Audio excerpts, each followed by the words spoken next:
So does someone want to start and say who they are and what brought them to this gathering this morning?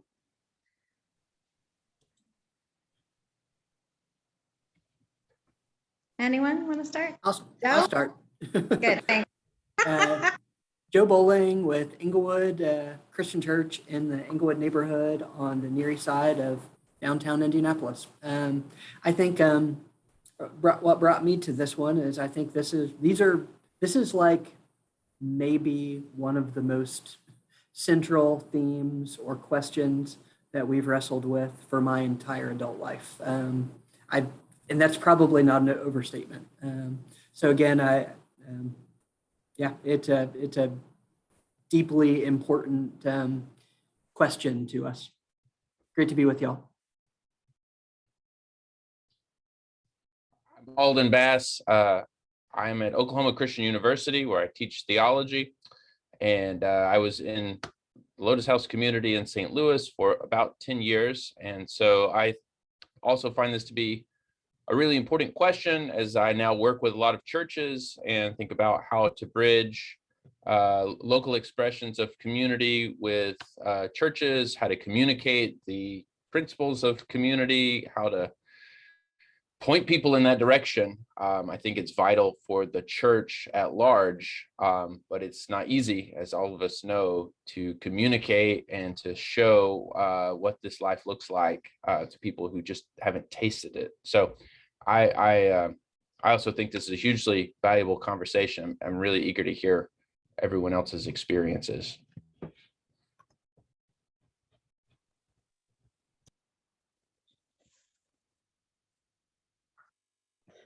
Hi, I'm Hannah Hetty. I'm here in Portland, Oregon, West Coast. Sorry, I'm not in Portland anymore. We just moved to Newburgh, which is a little town to the side of Portland. And it's been like light and day, like politically. Portland was a bubble of social justice, whether you're Christian or not. And so then here, I don't know. I'm still finding my bearings. But anyway, we started a small community here. We have 2 families. Don't have a name yet, but you can call us the baby community. The other family has twin baby boys and a 2-year-old. So there's a lot of focus just inward on raising them. However, we're super outward focused, and I love the church, the worldwide church. I don't have some people have a lot of spiritual trauma from past experiences, but I'm still kind of in the positive zone, and I hope I stay there. It definitely has so many flaws, but I really want community to be something people in the wider church can learn about. It's been life-changing for me to be known and to be sharpened by others around me. So I think community is something that could heal the wider church. So my hope is to be a light in the wider church, but I'm guessing we'll have time to talk more later. So I'll share more later. That's me. Okay. Oh, sorry. Go ahead, Toby. Roberto, it is so good to have you on this call. Thank you. From Mexico. Hi, Russ. Long time no see. It's so good to see each one of you. Most of you I've met, and it's just a joy to be able to meet today. Live at the Flat Clove Bruderhof up in the Catskill Mountains in New York. I'm really interested in this conversation. My wife and I were privileged to spend half a year with Englewood Christian Church 8 or 9 years ago with Joe Bowling, and many we count our brothers and sisters there, and always will. We learned so much about just this topic and many others. And it was inspiring and challenging to see how they are living out a call and a mission to be a witness to God's kingdom in their city. And I remember networking among other churches in the city. But I'm mainly here to learn and hear from many others. That's it. Hi guys, my name is Roberto Solis. Nice to meet you, everybody. I'm from Mexico. Me and my family, we live here in Saltillo, close to the border with Texas. And we are part of this church here, a Christian church named El Salvador Neighborhood Church. Yeah, we struggle with these ideas also regarding community, because our culture tends more to community since always. I mean, we tend to be more like a big family.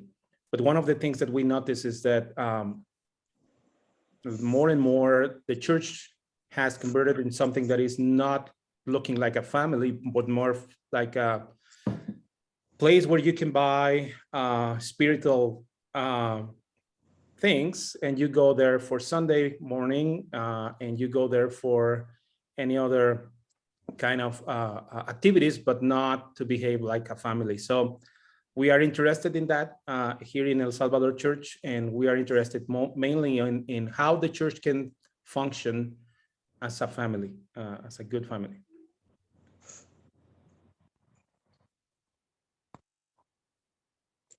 So I'm Finn Moritz, and I moved here to the Catskills region last year, about an hour from the Rudolph in Patclow. And I have a little house, and I think it could be a basis for something I've been dreaming about for years, to start a small community. I came from Long Island, where for the past 10 years, I've been in church leadership, and it turned out that my Christianity is way different from the one I was in. So I looked around when I came here to see what are the churches in Ellenville. There are about 13 of them, and I don't really see one that's aligned either. But I think it's important not to leave them behind, to simply engage with them.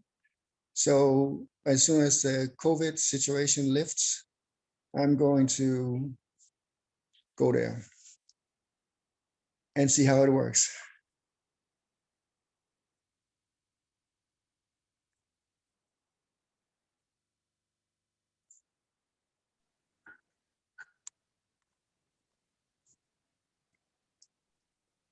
Hi, I'm Debbie Baumgartner, and I usually am in Chicago with the Jesus People. And we are affiliated with the Evangelical Covenant denomination. And this connection for us has been very life-giving. We've had accountability and a lot of just resources and lots of networking.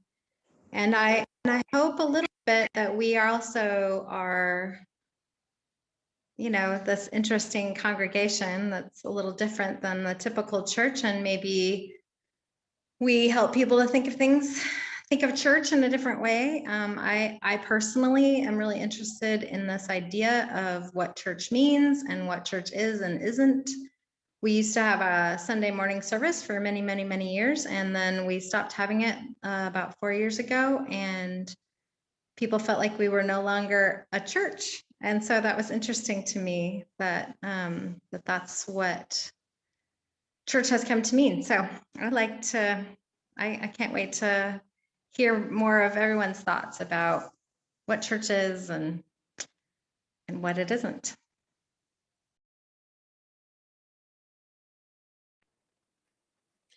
Hey, I'm Rosie Hakeem, and this is my first time on one of these calls, though I've met a few of you now since my family's been exploring intentional communities. But we've been in India with an incarnational ministry since a decade ago, and wrestled with a lot of these similar themes.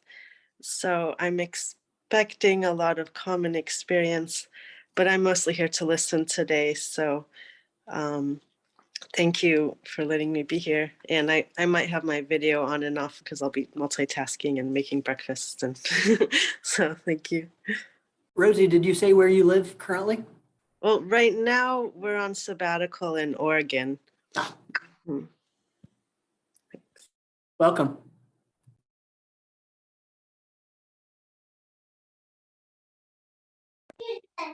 I'm Garrett, and I live with my family and my noisy family in Virginia, and we are interested in these intentional communities, Christian communities. We've only just started exploring them in the past couple years, but we've been a part of institutional churches for a long time, so I wondered what the observations would be about how institutional churches where we currently root, what's the relationship between them and these intentional communities. That's of interest to us. I've been, my wife and I have both been involved in church planting and whatnot, but it's very different, obviously, from the way that the Bruderhof or other communities are structured. So I really liked what Roberto said, you know, about the model of the church as being a family, but that we're seeing that change. Maybe that's maybe it never was the case that it was like that, but how does an institutional church model that is something that I'm interested in that, and the way that it reaches out to these communities for just sharing ways of following Jesus. Thanks. I'll jump in here because Garrett, I can only do one thing at a time. And so I have left my noisy family upstairs, and it's going to make it sound like I've got a really organized life. That is not the case. I've just abandoned them for right now. But anyway, I'm Russ. I'm in the basement. Russ May, and I live in Winston-Salem, North Carolina, and at a community that I've lived in and been a part of since it started about 12 years ago. And the community life, you know, is a little bit different at each of these sites. Ours is fully integrated and connected to the life of our neighborhood. We live in a diverse neighborhood here in Winston, Southside Winston. I'm interested in what everyone else brings to this table for sure. I'm a ordained Moravian pastor, and so our Moravian roots certainly give us a lot to talk about in terms of community. But our current Moravian praxis does not give us anything to point to really. And as such, like there is no support, and not, we don't want it actually. There's no support for us as a Moravian intentional community. There's just no box for it to fit into in terms of church ecclesial structures. And we like it that way. We're broke because of it, but also like we're way more creative and have more fun. And I don't like having people I'm responsible to, except for my community members anyway.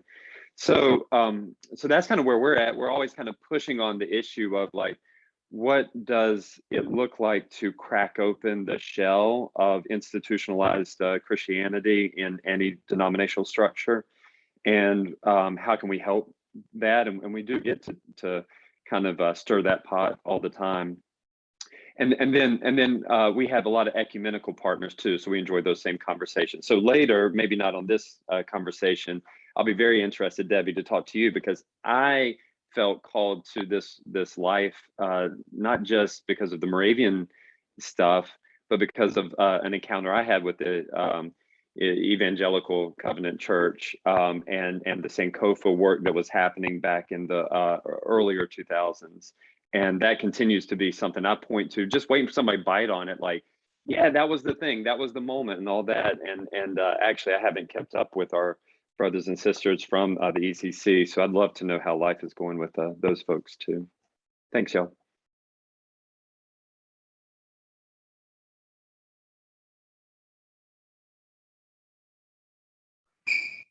Is that everybody? I'm on my phone, so I'm a little, it's hard to see. I'm also on my phone. Hi, I'm Nate Durgan.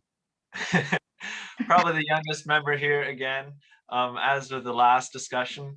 I'm also part of the Bruderhof community, and yeah, this topic is of interest to me. Institutional church, you know, our Bruderhof communities have been in existence over 100 years now, and to keep finding new ways to follow Jesus, you know, as we as believers all want to do, not so much stick to traditional or institutional ways of doing things, but really to find a new how to live out, you know, our calling in, you know, the 21st century. And I feel like I have a lot to learn from this conversation, so I'm looking forward to it. And also great to see Garrett again.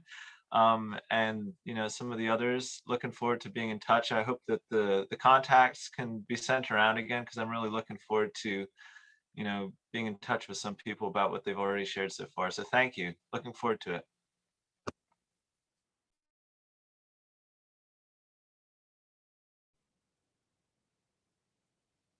So Joe, I was hoping that you would start us out, because I think that your model of community and church is really a great intertwining. Can you tell us some more about how you guys are structured and how that works? Yeah, thank you. I'd be glad to, and I'll try to be as brief as possible here. Inglewood Christian Church is a 125-year-old congregation in essentially downtown Indianapolis, kind of 2 miles from the center of the city.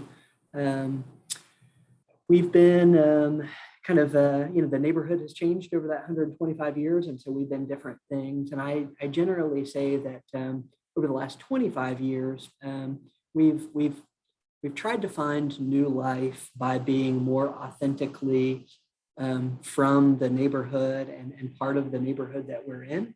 But we've really tried to do that very intentionally with forms of life together and community that have been breathed into us by a lot of the people on this phone call, you know, and inspired by Jesus people, inspired by Bruderhof, inspired by Reba Place communities, et cetera. So again, we over the last 25 years, it's through relationships with many of y'all that I hope we've been able to mature in some ways and fit our neighborhood community a little bit more. You know, so we don't have a kind of an intentional Christian community in an official or institutional form as part of the church kind of form that we have. It's a little more loose, and I would say that of the, you know, 150 to 175 English speakers and Spanish speakers here, the overwhelming majority live within walking distance of the congregational building here in the Inglewood neighborhood or within the Inglewood neighborhood.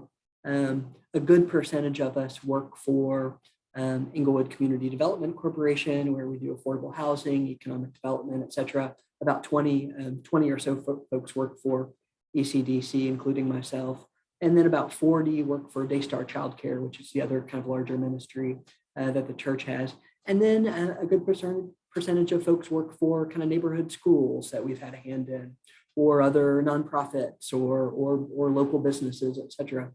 So we've just tried to be pretty rooted where we are. But again, you know, so like on my block, about 3 blocks from the church building here, you know, there's a good, I don't know, 10 or so households on that block that are from the church, and are always looking for ways to have small groups together. But the kinds of participation in like Inglewood CDC and Daystar Childcare really give us an opportunity for economic sharing, because I mean, just to be candid, we don't pay a whole lot. And so we kind of have to coordinate, you know, who's willing to make what so that others can make more, or who's going to take less so that others can make more, or who's going to take as little as they can so that we've got more that we can offer in very affordable childcare and very affordable housing, et cetera. And so it's really kind of economic sharing together, but it's economic sharing with our neighbors. But it isn't a common purse community in the same ways that others of you have. I've got a lot more to say about this topic, but I don't want to overdo it, and we'll stop there for now. Hopefully that's helpful, kind of what you wanted, Debbie. Yeah, that's really great.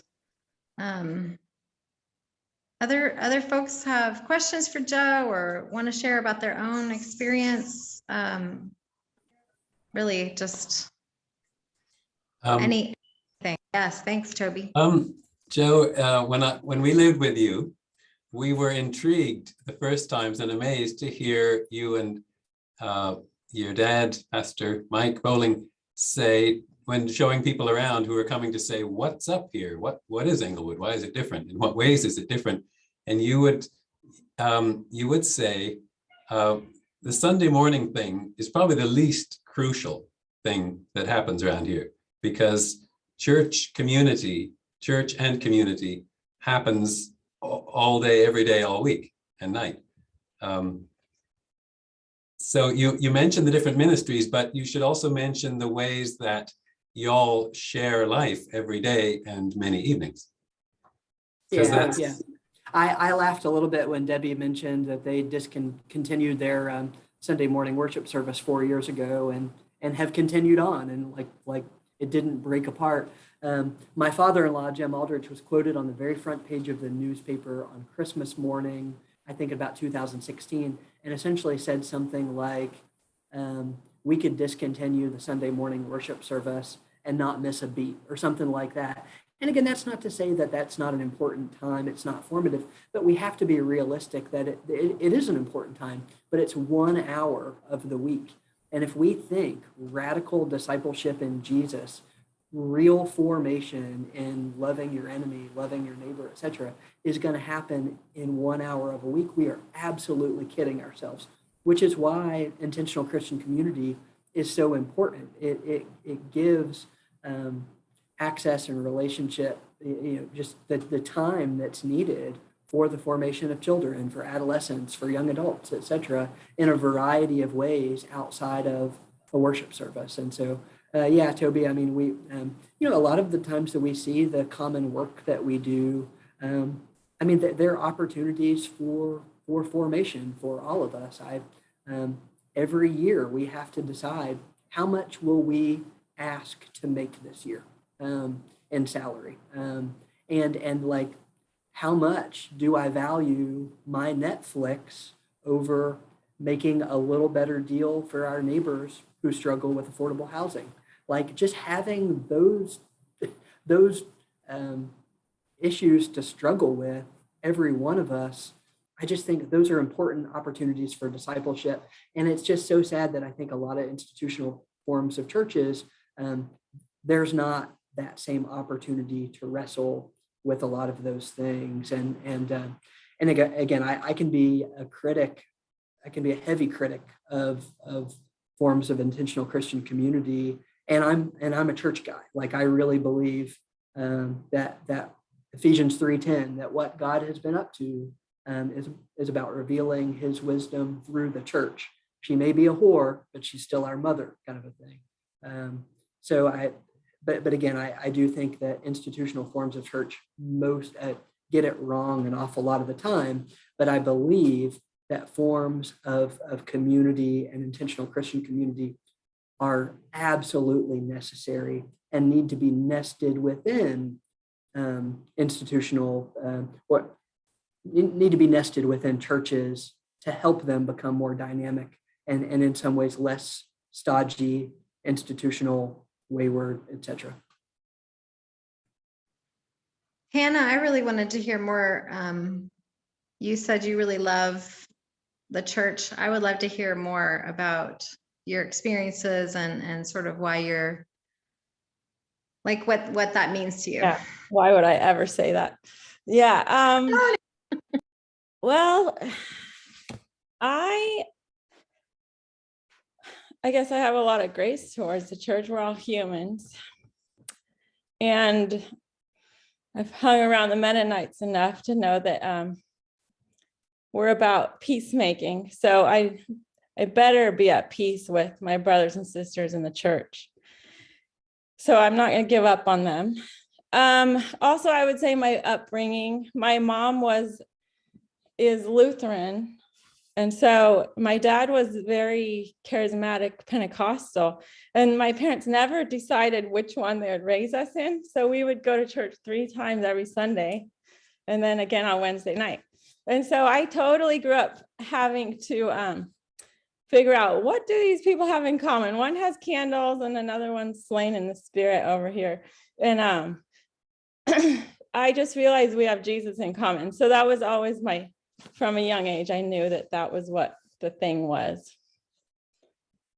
And so I know there's a lot of political division in the churches, and that's hard for me right now. But I still think we have Jesus in common. It's just really hard to untangle.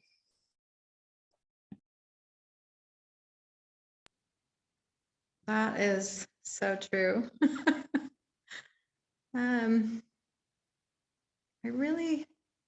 I wanted to hear more from you too, Russ. Like, so are you guys involved with a local church in your neighborhood, or what's your connect? Do you have a connection to an institutional church besides being I'm sorry, I don't know the. No, I was interested in hearing your shot at it. It's all good. Moravian, yeah. Which I'm sure is not the. Sure, I've seen it written. That's probably yeah, that's Southernized and Anglicized, I think, too. But anyway, so yeah, I mean, we do, like, I pastor Moravian churches on the side. Like, you know, some people think that you're a they have this notion that part-time pastoring is pastoring a church and then finding another tent making position to like supplement your income. My thing is, I'm doing the thing I love pretty much 24/7, but it doesn't pay me anything. So like, my hustle is congregational leadership, and it still doesn't pay me anything really. But so that's what I do. So like, after we get off of here, I'll be pounding out some stuff for tomorrow morning's worship and all that kind of stuff. I think there's some interesting pieces here that relate to things that have been said. First off, like, we do worship. We do it on Mondays here at Anthony's Plot. That model has changed a lot, but it's an invitational, around 2 tables kind of thing. We eat together with the neighborhood, and around that table we have an equal type of fellowship, in our opinion, as we then do later when we gather around the communion table. And so those are formative pieces for us, and they fit into a for the most part, a weekly gathering. But like, my daughter the other day was like, that isn't church, because we do a lot of discipleship level stuff. We're working on Valerie Kaur's book. Actually, it's right here, See No Stranger. If you haven't gotten that, it's pretty awesome. So we're just like pounding this thing out together, and that's our worship. And so my daughter was like, it's not worship because you don't sing. We don't sing because her dad never learned how to do an instrument or sing. So we can't. But like, I appreciate that. Like, I appreciate that. Like, she wants to see, if that's worship, there should be more singing, because when we go on Sunday morning, like, that's what we do. And so I appreciate the tension between the two, actually, and trying to figure out, like, how do we become better in terms of, like, how does all these areas become better at growing deeply, reflecting our kinship and our kind of sacred fellowship, and how do we grow outwardly, and you know, does the institution attempt to do that and do some things well and fail at it? So that's kind of the probably inner conversation more than an outer one at times, but that's what we go through. But in terms of the real affiliation, it's neighborhood, it's geographical. We are connected to several churches here of different denominations, which is always kind of funny, you know, that within 2 blocks we have 5 or 6 different denominations here.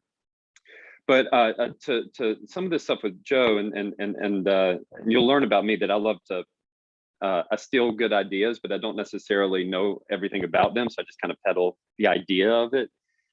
We go around big time pushing the Inglewood idea. Like, we say church needs to be community space where people can gather, have deepening relational opportunities. And if worship happens there on Sunday and someone wants to go to that, that's fine. But really, it's everything else that happens in that space.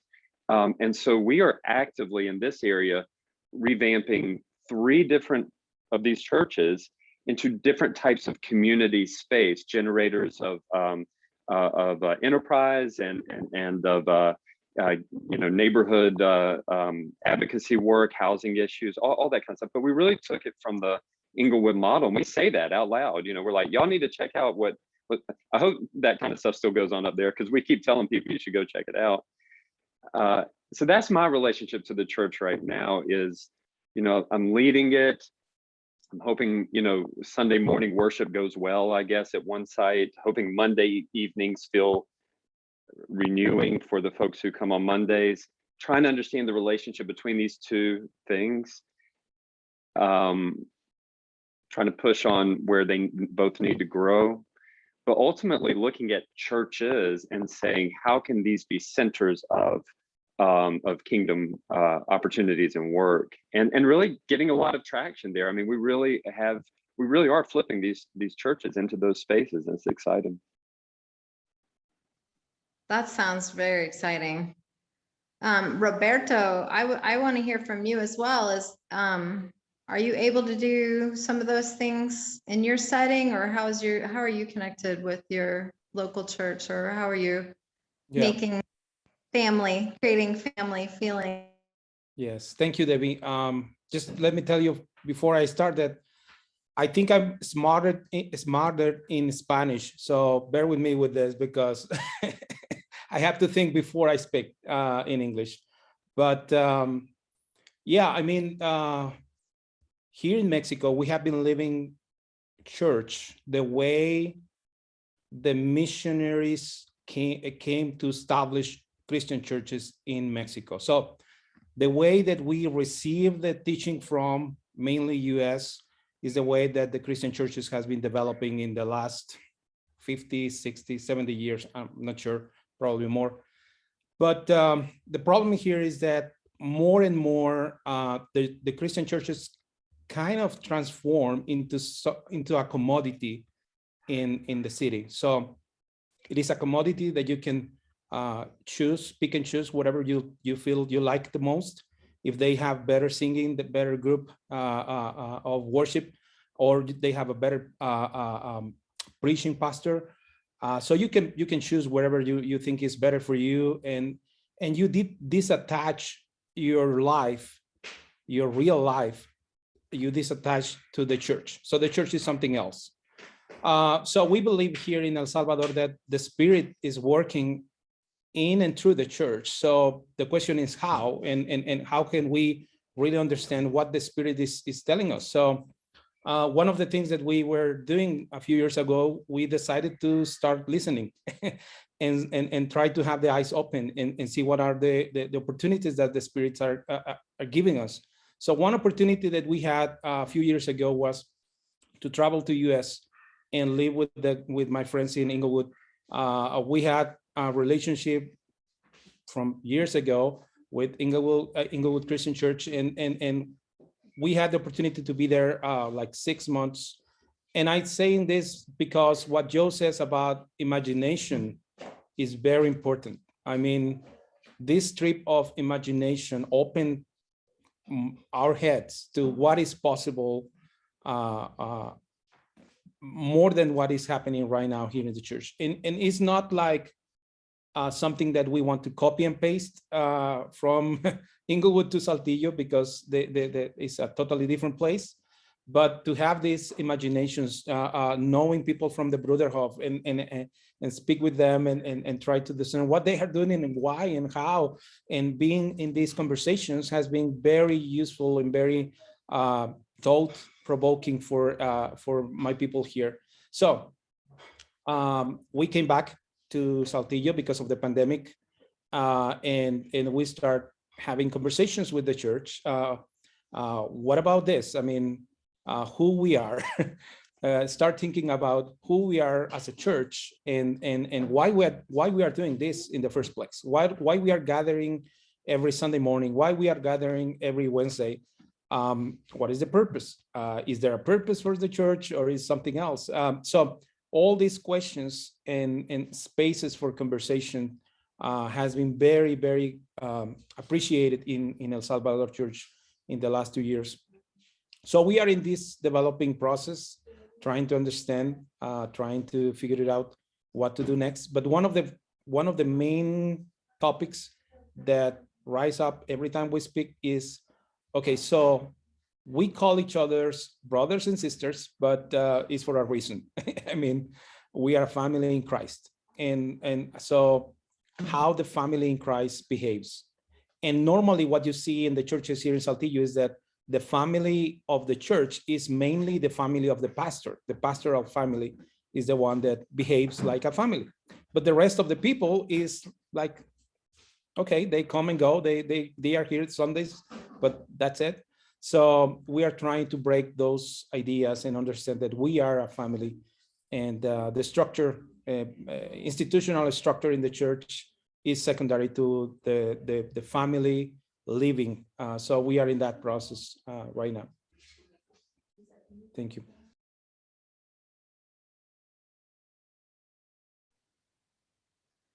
Yeah, I think, for us, we were a community first, and then around 1990 joined this denomination. So for our community, it's a little bit different because, yeah, the intentional Christian community is kind of its own entity, and then the connection with the covenant has been very, very fruitful, and like Russ mentioned, sorry, like the Sankofa trip, like a couple of our leaders went on that. And also we've thought about ways that we could sort of do a virtual one, and have done a lot of, we've used a lot of resources from the Love, Mercy, Do Justice journey toward anti-racism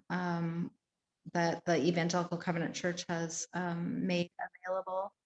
And so, yeah, there's just this interesting, like when we go to larger national gatherings, like with our youth or our leadership, we'll go to like the pastors' conferences, and then sort of what Hannah was talking about, where there's a lot of different political views or a lot of different ideas about this topic of anti-racism, and even about intentional community and all of it. And so there's a exchange of almost cultures, right, that happens when we are able to participate on this kind of national level with the other congregations. So I think it's been really a great partnership, but it hasn't, like, since we've stopped having our own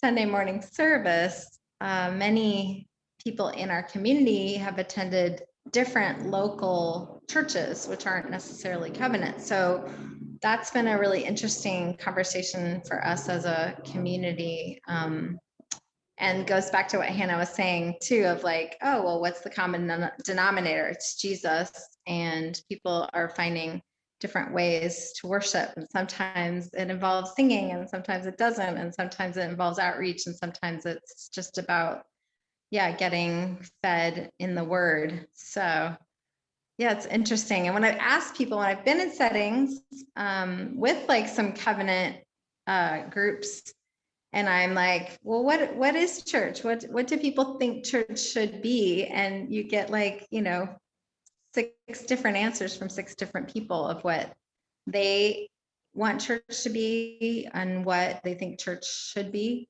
A place to, study the Bible in community, a place to rest from their work. So there's just so many different ideas of what church is. So I don't know if anyone else has any thoughts on that.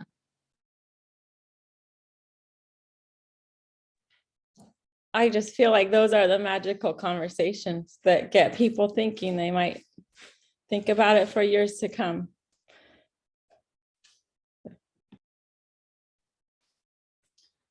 I think it's clear, and maybe abundantly clear, and beyond restating, but reaching out among churches and reaching out between intentional Christian communities and churches is fruitful, it's inspiring, it's challenging. I remember a meeting with you, Joe, and others at Englewood about 5 years ago, where we kept running into, talking about different things you all were doing and we were doing and why. We kept saying, iron sharpens iron. When we get together and hear from each other and share with each other, we're challenged. And that's good. And we have experienced that many, many times from our Bruderhof communities, either when a few people will go out to a local church, or if we're in a city somewhere on an outreach trip, we will go with friends to a church, and we always learn something, and we always come away inspired and come back and say, you should have seen this, and that's beautiful. That's a gift. I think God gives something just in these connections. The same way as every time we meet among nurturing communities folks from all different communities with all different kinds of expressions, we are very encouraged, challenged, inspired, enriched. So that's one aspect. This if the relationships can be reaching out to each other, knowing that we always have more to learn from each other, I think that's a basis for good things to be given in those relationships. And that's what we found so fruitful and such a gift about our time living with the Englewood folks for half a year, at which we would have been happy for it to be longer.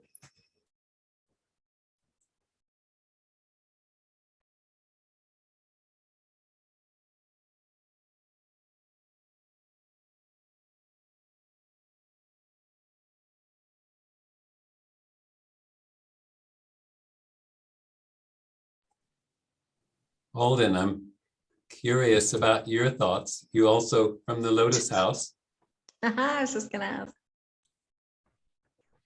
Yeah, we had a pretty unusual situation. One of our rules in our covenant was that while we were a community, we would each submit to a local church. So we really saw ourselves as not a church, but as somehow connected to the church. And in part that we didn't set out to do this, but we ended up having a lot of pastor type people in the community and really pretty diverse. So we had ordained Christian church. I come from the Churches of Christ. We had Lutheran Missouri Synod pastor who lived with us. We had Presbyterian Church USA pastor who lived with us, and she and he were on quite opposite ends of the theological spectrum. And they couldn't even commune with each other on Sundays, but we did eat together every day of the week and pray together every day of the week. And we had one young man who stayed with us from a charismatic background, and this baffled him. We had an Orthodox member at that time too, and he said, "I want to go to church with you. I want to have communion with you." And he said, "Well, I'm sorry, you can't do that." And he's like, "But we do this every day. Why can't?" So it kind of brought to light the brokenness of the church, and as you've all kind of alluded to. But it was a really beautiful ecumenical expression.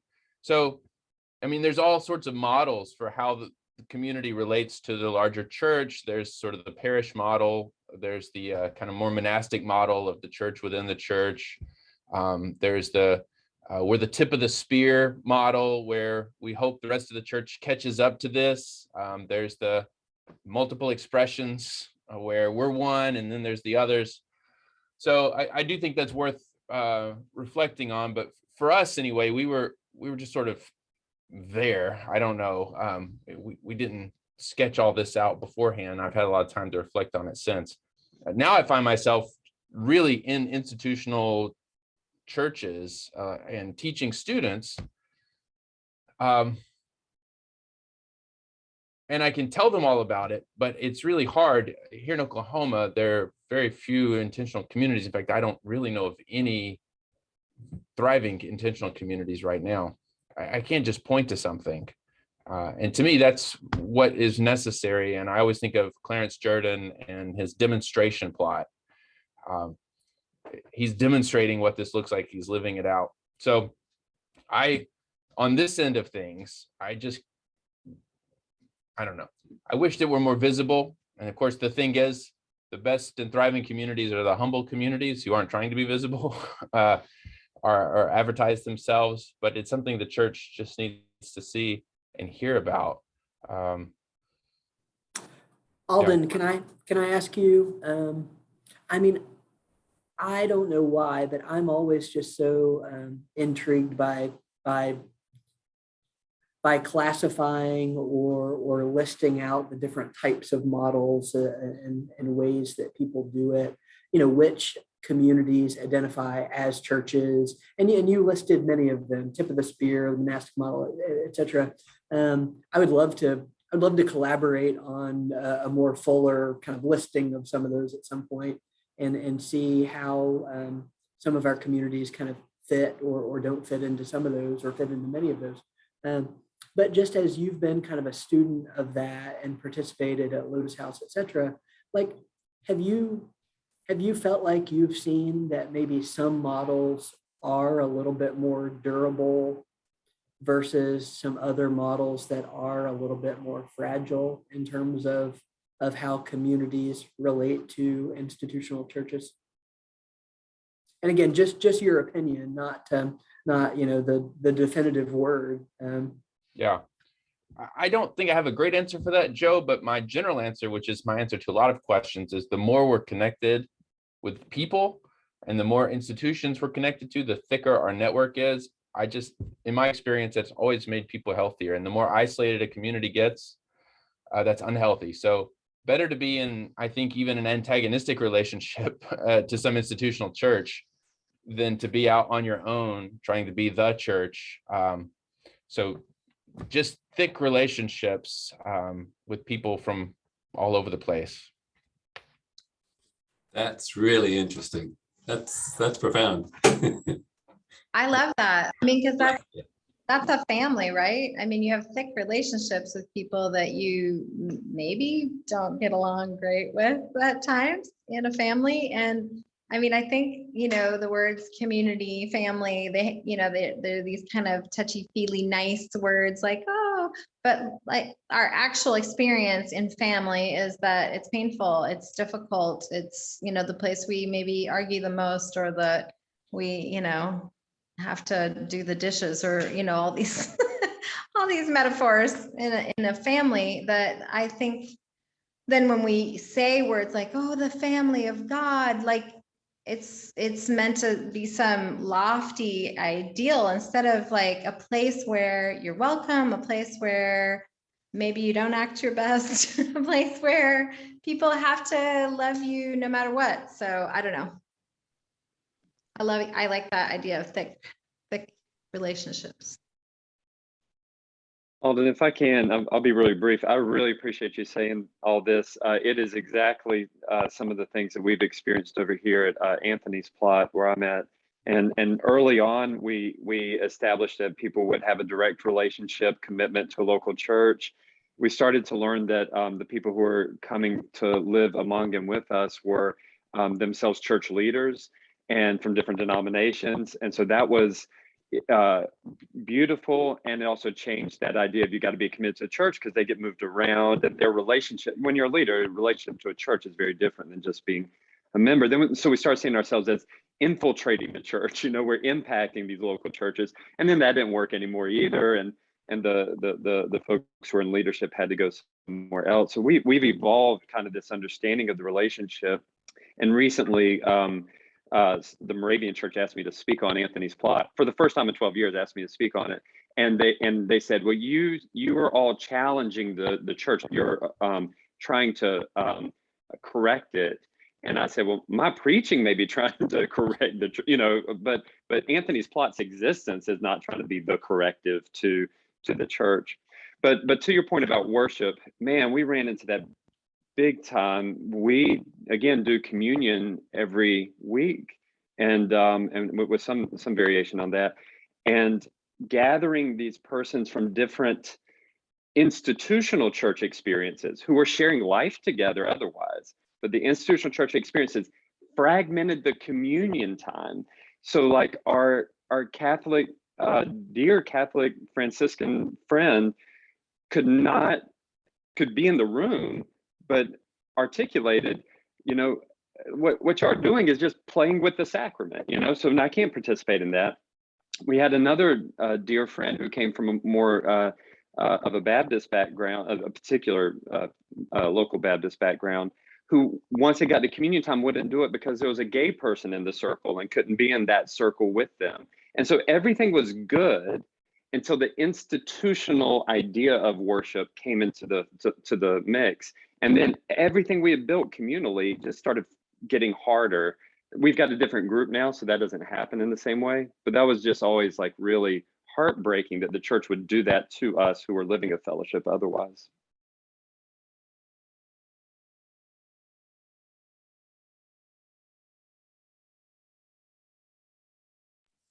Real quick, I want to introduce, this is my husband, David Hetty. Hi, Yeah. nice to see you all. Yeah. Well, we're just about out of time, which is it just goes so fast. And I feel like we could talk for at least another hour. But really, anyone who needs to, you know, this was what we committed to, was this first hour. But I think, Alden, are you able to hang out for another 30 minutes or so? Yeah. Okay, great. So anybody who's got to go, thank you so much for being a part of this call. This is like, man, like I said, I think we could go another whole hour and still have lots to say to one another and lots to learn from one another. But thank you for being here. And yeah, we can keep talking. Any other thoughts, or anyone who's sticking around? If people are jumping off now, you could say your last thoughts.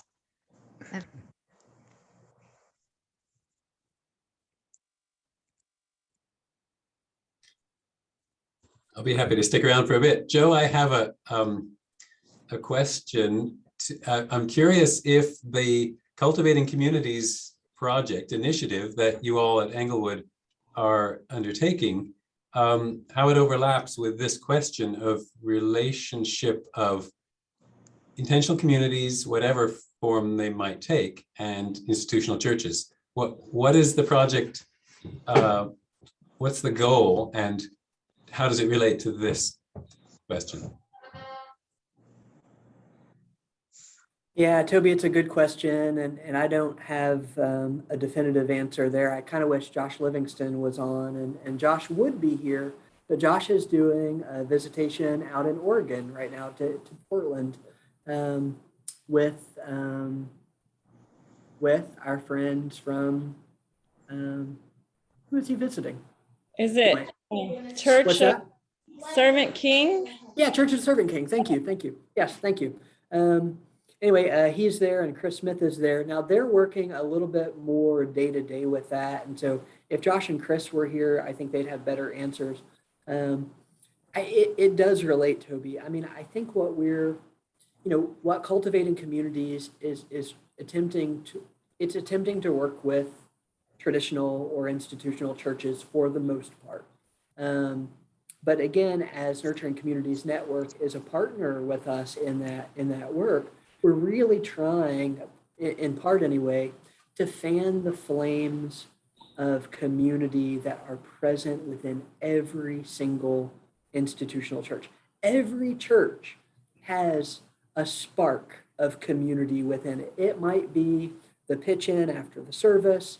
It might be the sharing that happens at a Bible study in the living room, of members, etc. Every church has that spark of community. And again, if you're part of Nurturing Communities Network, if you're brave enough to be a part of a conversation like this on a Saturday morning when you could be doing any other thing, you care about community and you care about the ways in which following Jesus ought to be all tied up and wrapped up in expressions of community. And so we're bent that way with you. But as I mentioned earlier, we just recognize that it's through the church that God has wanted to reveal himself. And certainly expressions of community sometimes identify as church, etc.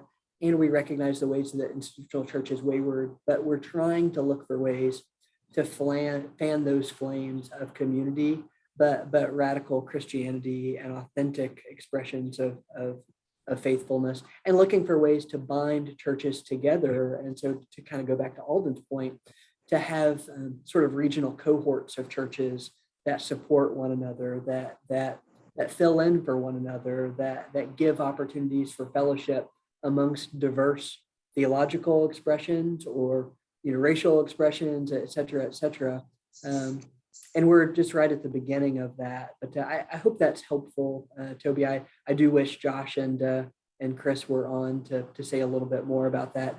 There's a website. It's cultivatingcommunities.com. I believe you're certainly welcome to go there. And well, Roberto's here. Roberto is helped put that website together for us and kind of works on our team for that too. I don't know, Roberto. What's it again? You said it quickly. What's The website? Yeah, go for it, Roberto. This should be an answer from you rather than me, maybe. No, thank you, Joe. The website is cultivatingcommunities.com. So you can go there. You can find some good resources right now. It's in the beginning of this project. So we are at the beginning of this. The website is in process of development, and I'm not. I don't have the full way to explain cultivating communities as Josh can do that, but you can go to the site and find out very good resources that we have there. Just talking about that, I want to mention that there are some communities here in Mexico that we just start having relationship with them. One community in Oaxaca in the south, another one in Toluca, and we have been having conversations regarding cultivating communities also, and how cultivating communities project can be a good source of imagination and a way that we can have a dialogue between each other. So it's very helpful, and it will be in the next few years growing to something that will help a lot of congregations nationally in US, and for some reason also outside US, like is happening right now here in Mexico also.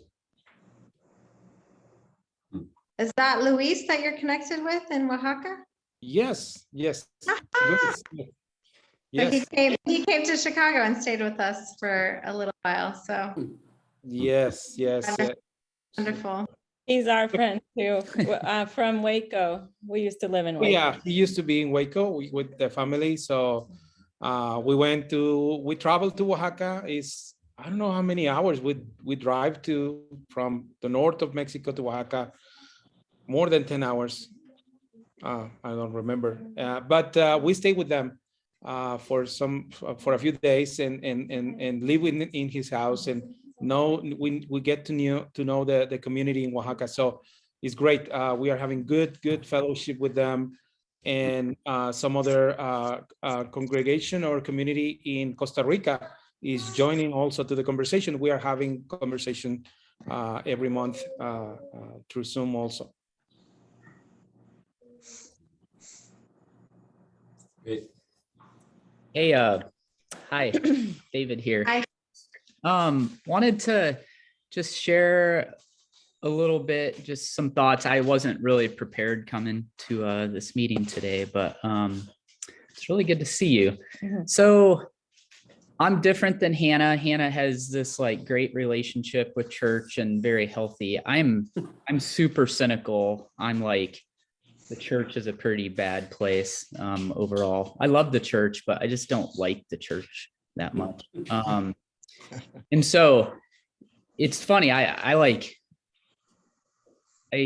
went through like church planting training when I still was kind of into church, and got really interested in like movements of the church, and that was cool. I guess that has never really died in me. I still have this like desire to see people following the way of Jesus and building the kingdom. And I like at at a deep theological level, I believe in the church. I'm just not interested in the institution and the models that the church has become. I've tried. I go to churches with Hannah and my family, and I just get really bored. I'm not interested in what they're doing. I see moments of light and beauty in them, but just overall, it's just not a place that I have been drawn to. Way more drawn to community and being the church. Okay, with that said, Iris. I work full time with Habitat for Humanity International. That's how I got involved with Hope Fellowship back in the day. That model of church, I'm way more interested in how Hope Fellowship has done stuff because of the deep relationship, I think, Alden, that you're talking about, the thick relationships. We moved here to Portland and got involved with an intentional community that was very closed off to churches, and others, to be honest. I'm trying not to be too neighborhood hurtful, focused, but not interested in engaging with other churches. Not interested in engaging with other churches or people from really outside the neighborhood. So people would come worship with us when we were in Portland in our little intentional community. And after a couple times of that, one of us, we were all trained to kind of do it, say, hey, you can either move here or go do church in your own community. Find your own neighborhood church. Which is fine. I understand that. I understand the point of that. But the way it felt to people and me, honestly, was like, we're sort of a closed group and there's not space for you here. And that's the way intentional communities, I think, sort of by nature can feel to people. Hard to get into and not a real good way to relate to the people unless you're a part of it. Too many inside jokes. So I think what we have, we have sort of said, hey, there's a couple different ways to fall off the path here. How can we be a more accessible community and connected to the church? That's sort of what we're trying to figure out here in Newburgh, where we're at, is there a church that that I feel okay going to, and on a Sunday sort of thing, not get too involved with, because we don't want all our time to sort of get sucked into institutional church, while we can start building community and being an open community where we can see it spreading and more of that. I think some of my church planting comes out in that sort of spreading thing. But last thing, sorry, I know this is a lot, is I think churches would be more desirable if they functioned with principles that are more like asset-based community development, where there's flatter leadership, there's secret gifts in every person and group, looking at what are the needs of my neighborhood around me and investing there.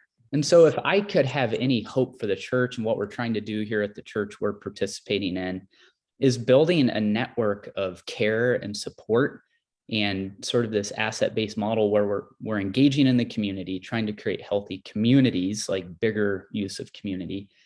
And hopefully in that space, more people will be drawn to churches that look like that. So anyways, thanks for engaging with it. I have no idea what you all are up to. I've heard some of your names. I know Inglewood some, Alden.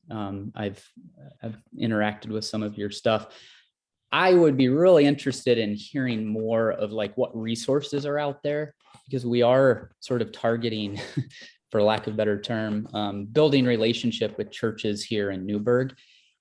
But it's just all off of our top of our head. If there's resources of how to engage with bigger churches, what are ways to encourage towards community? Maybe Cultivating Community has resources, or maybe there's new stuff we need to develop for intentional communities that are looking to, a lot of folks here, when they deconstruct from their faith, they don't want to be involved with institutional church. So are there ways to walk people back to what it looks like to be involved with church in a healthy way? So. Well, I think that's easy. We can just solve that in 5 minutes, right? No, those are so thank you so much for sharing your heart and your discouragement and even your desire to still to stay in it. but I'll turn it over to Alden because I think maybe he has some answers for you. Do you like that? Yeah, I can type LOL, but that's what I was thinking. Yeah. But I would say stay engaged. I mean, I don't know what the solution is, but I think we sort of looked at, we still had a heart for the church, but by all going our own places on Sunday morning, it's kind of like we just let the local churches do what they're good at, which is Sunday morning worship. And that fed us in certain ways that we needed and kept us humble in certain ways that we needed. And we participated in various, small group type things. But then there was this bleed over into the community from all these different churches. There'd be a person or two from this congregation or that congregation that was kind of curious, and they'd come to dinner or they'd come to a study or something.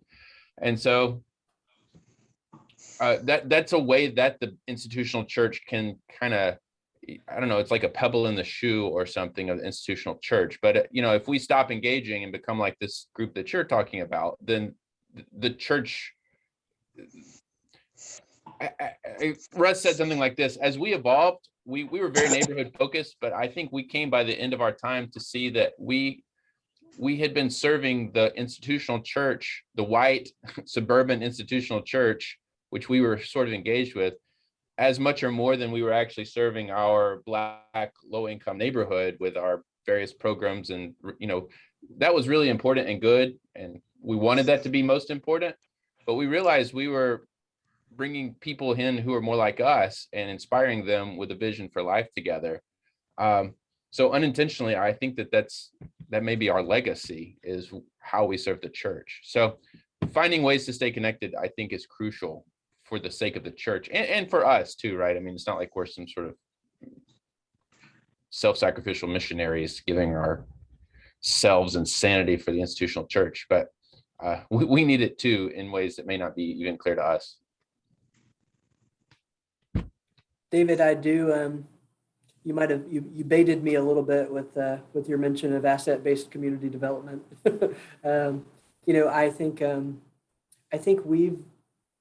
I think our theology has been formed over the last couple of decades, really a whole lot by just principles of kind of best practices of community economic development, best practices of asset-based community development, best practices of Christian community development, etc.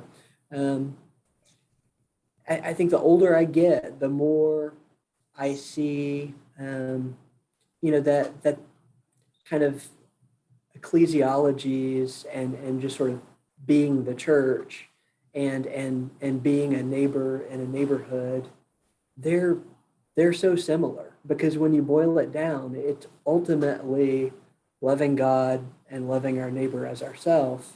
And that is the primary thing within churches, and that's the primary thing within neighborhoods. And so when I see things that work in my neighborhood, in my community, in my city well, at their root, there's an element of caring for and serving one another, etc.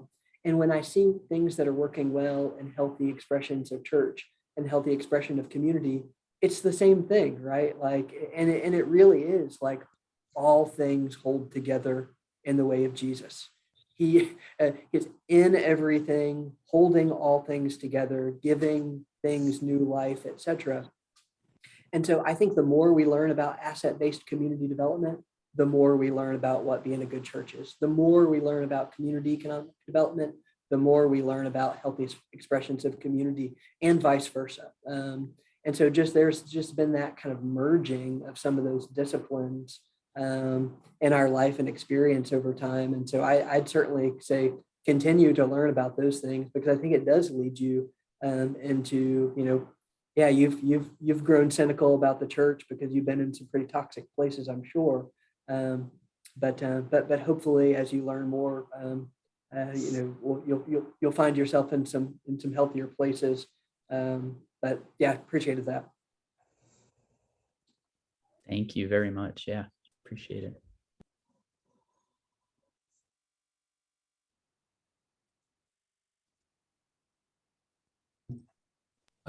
David, I appreciated also what you said very much.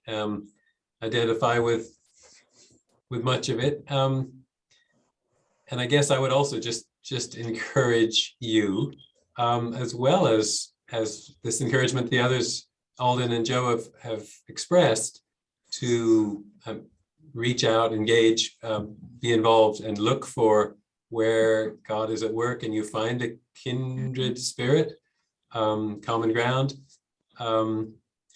Also, any community, anyone that really feels called to share life intimately and fully with brothers and sisters in the faith, we'll need to find even a few, even one or two, who they really can seek and work together with for true unity.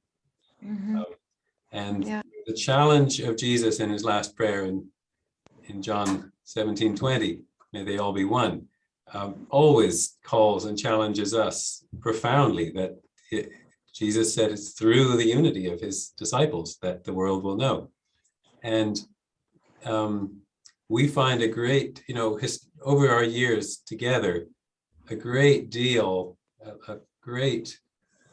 of our resources, time and energy has needed to go into just simply the search, the struggle to be united, to find peace again and again with our brothers and sisters. And we've learned that if we don't put that first, then community becomes meaningless. It actually falls apart. And then all our outreach is meaningless because the core is rotten. So that's just one aspect that I would add. And as far as resources, we would offer some books from Plow on themes of discipleship and faith and prayer that we'd be happy to make available to you at no cost, just as a token of support. And maybe you have and know those already. And there's a series of Zoom meetings happening week by week now on a book on the Sermon on the Mount that we have people dialing in from all over the world, actually. So that if that's of interest, that's Finn, you're in some of those or have been. So anyway, don't know what else we might offer, but certainly our encouragement and our prayers for your beginning. Thank you very much. And please visit us when you can. Yeah, we have quite a few friends through Bruderhof that have visited and encouraged us over the years. So grateful for your support. Don't you guys think, we've, I think when we get together for conversations like this through Nurturing Communities Network, there's always a little bit of critique of institutional churches. It's kind of why we're here, and to some extent, but I think if we're honest, if we've been part of communities, we've certainly all had experiences of participating within or being or just being subject to toxic or unhealthy forms of institutional churches, have been wounded, have grown cynical, et cetera. And David, you expressed some of that. But I think, most of us have probably, if you've been in communities long enough, have had your share of hurt and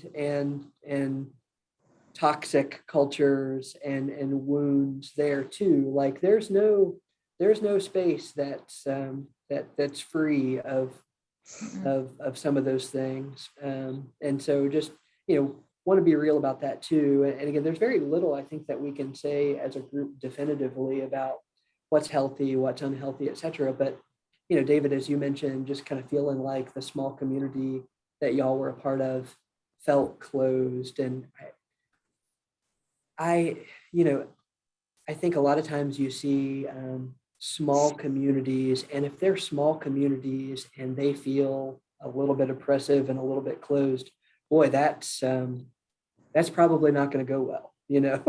And again, like you can feel that certainly in institutional churches for sure, but yeah, I mean, just Yeah. want to recognize like it can go pretty poorly in community too. Yeah. Mhm.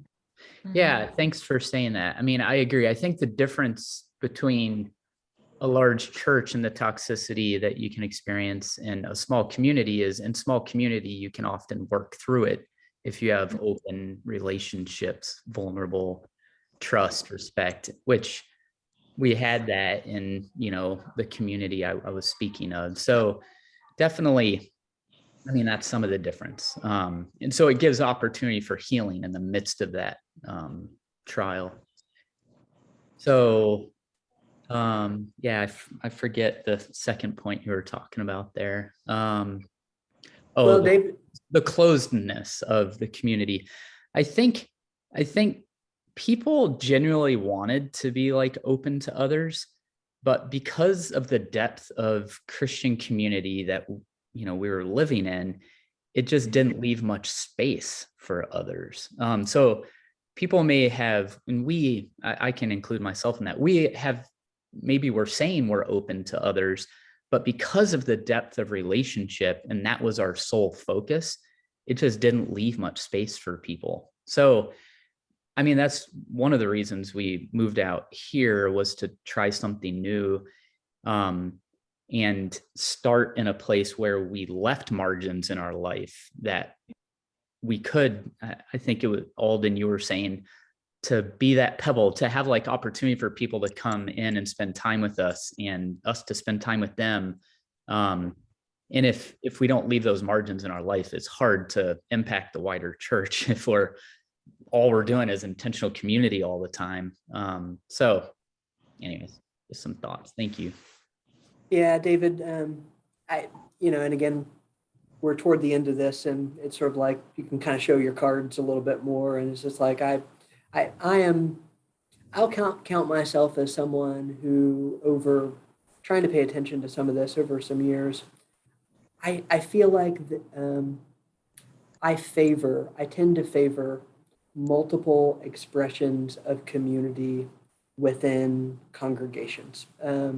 I feel like it strikes an important balance, because what I've seen with small communities too, as you said, the beauty of small communities is you have to work through those difficult things. Like if you're fighting over who's going to wash the dishes, like you're going to have to work through that because the dishes are going to need washed. In the ways that big institutional churches, you can just ignore one another. You go sideways, or you just go to a different church or whatever. That's not healthy or good either.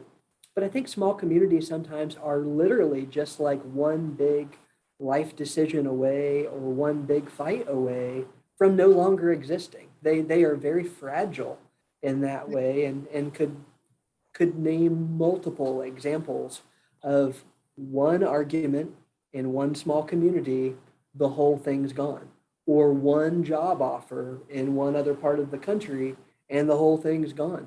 And so in that ways, I think small communities can be very fragile, and embedding expressions of community within a church context gives it access to more resources. It gives it access to an extended family that small communities often need to have, that we all need to have as a nuclear family. We have to have aunts and uncles and cousins to just give the diversity of relationships and experiences, et cetera. And so I don't love, like, you know, congregations that just have like one form of intentional community among them. I mean, I really think there should be multiple expressions of community within a healthy congregation to give it that balance between stability and dynamism or dynamic that it needs, I think. I don't know. Those are my cards kind of facing forward. Love it.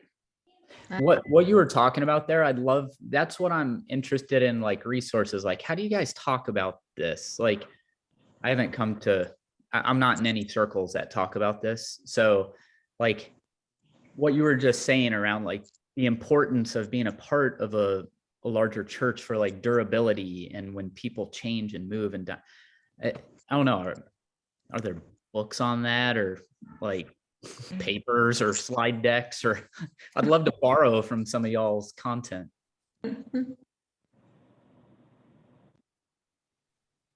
I'm sure there are. We've done a poor job of maybe collecting them. I mean, this is one of the groups that I talk about these things with. So I don't know. Okay, This is being recorded. I'll try to show up more. I mean, you know, like David's. Well, I mean, there are some good books about this. David Jansen's Intentional Christian Community Handbook is a good book. Charles Moore's kind of book. I've not read the newest one. Called to Community. Thank you. Called to Community is a good one. My friend Chris Smith's Slow Church book, I think, is a good one. Alden, like, you've got so many books right behind you there. What do you got? I don't know if they're very helpful. So when you list these books, are you saying that they're books that relate to how Christian community can relate to the wider church? They have chapters. I mean, I've read all those books, Joe, to be honest. And they like form deep community, but I don't know how they relate to intentional community being connected to the wider church. Yeah. Well, I think it's, you know, every situation is so different, right? So, I mean, there's going to be some inspiration and there's going to be some similarities, but I think part of it, you're going to have to forge your own path a little.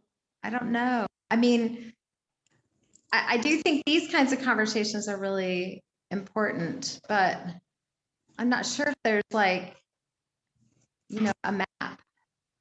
I don't know if this is helpful at all. I've thought about this church in this way for a long time. And again, this could be a very negative and dangerous way of thinking, but I think that there's some sense for me in which the institutional church is an ascetic discipline where it's like putting on a hair shirt on Sundays and going because in various places, when you study theology, this is always a problem because you think no one's theology is as good as yours. So that's a hazard of my occupation. But you know the drill, the shallowness, the hypocrisy, all the things that we could list are a problem.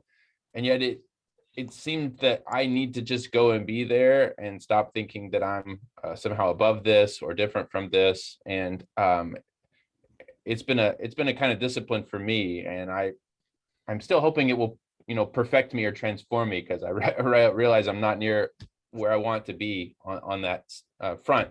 But that's allowed me to be in some churches that I probably wouldn't have chosen to be in. And of course, there are family considerations. You know, it's not like I just get to choose my church. There are constraints.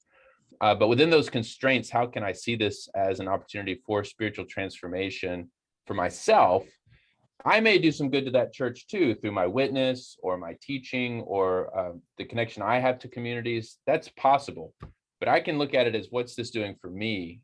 What do I need here? And anyway, that's kind of helped me get through a sermon or worship and see it a little differently as an ascetic, like the monks in the desert, right? That's super helpful perspective. Thank you. Yeah, I really love that because since the pandemic, I went to some Zoom churches. I went to churches all over the country, actually, because I hadn't thought to do that before, really, truthfully. But since churches have started to meet in person, I don't know, I felt a little shy or a little, I don't know. But I like that idea of it just sort of being a practice.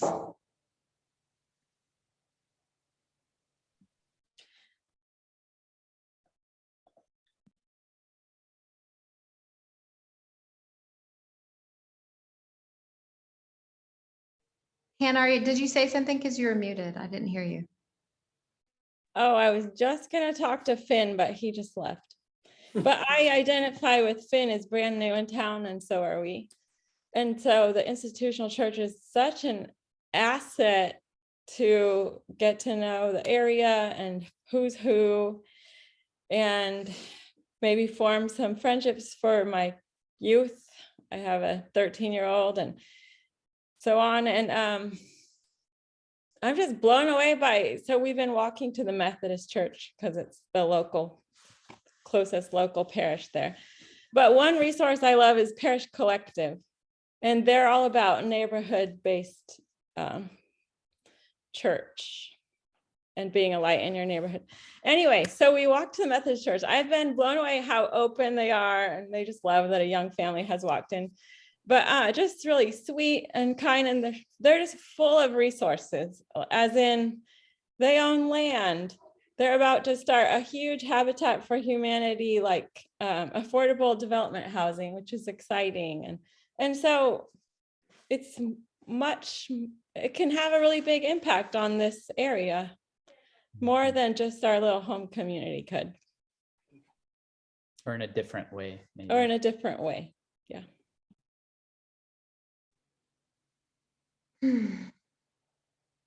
Well, now we've made it to the 90-minute mark, and I still feel like just be here all day, but it's been wonderful to be together.